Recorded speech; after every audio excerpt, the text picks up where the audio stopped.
ನಮಸ್ಕಾರ, ಸುದ್ದಿ ದಿನಕ್ಕೆ ಸ್ವಾಗತ. ನಾನು ರಾಹುಲ್. ಪ್ರಮುಖ ಸುದ್ದಿಗಳನ್ನ ನೋಡೋಕ್ಕೂ ಮುಂಚೆ ಈ ಕ್ಷಣದ ಹೆಡ್ಲೈನ್ಸ್.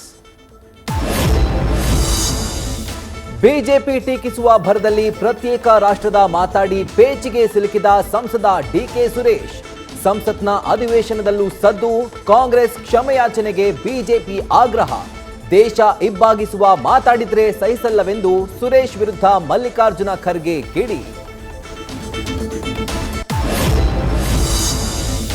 ದಳಪತಿ ಬೆನ್ನಲ್ಲೇ ಕಮಲಕ್ಕೆ ಜೈ ಎಂದು 3 ಕ್ಷೇತ್ರಗಳಿಗೆ ಬೇಡಿಕೆ ಇಟ್ಟ ಗಣಿಧಣಿ.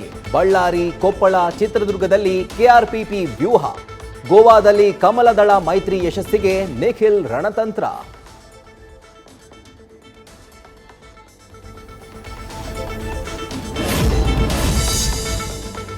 ಕೇಸರಿ ಶಾಲು ಧರಿಸಿದ್ದಕ್ಕೆ ಎಚ್ಡಿಕೆ ವಿರುದ್ಧ ದೊಡ್ಡಗೌಡ್ರು ಬೇಸರ.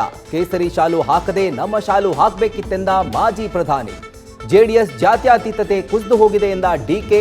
ಟಾಂಗ್ ಕೊಟ್ಟ ಎಚ್ಡಿಕೆ.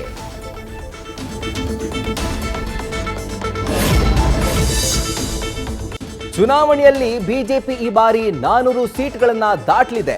ಸಂಸತ್ ಅಧಿವೇಶನದಲ್ಲಿ ಕಾಂಗ್ರೆಸ್ ಅಧ್ಯಕ್ಷ ಮಲ್ಲಿಕಾರ್ಜುನ ಖರ್ಗೆ ಹೇಳಿಕೆಗೆ ಚಪ್ಪಾಳೆ ತಟ್ಟಿ ಸ್ವಾಗತಿಸಿದ ಬಿಜೆಪಿ ನಾಯಕರು. ಖರ್ಗೆ ಮಾತನ್ನ ನಗ್ತಾನೆ ಸ್ವಾಗತಿಸಿದ ಪ್ರಧಾನಿ ಮೋದಿ.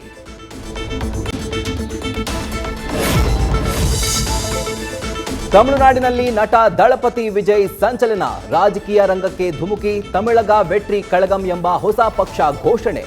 2026ರ ವಿಧಾನಸಭಾ ಚುನಾವಣೆಗೆ ಸ್ಪರ್ಧಿಸೋದೇ ನನ್ನ ಗುರಿ ಎಂದು ರಾಜಕೀಯ ಪಕ್ಷಗಳಿಗೆ ಶಾಕ್ ಕೊಟ್ಟ ಮಾಸ್ಟರ್.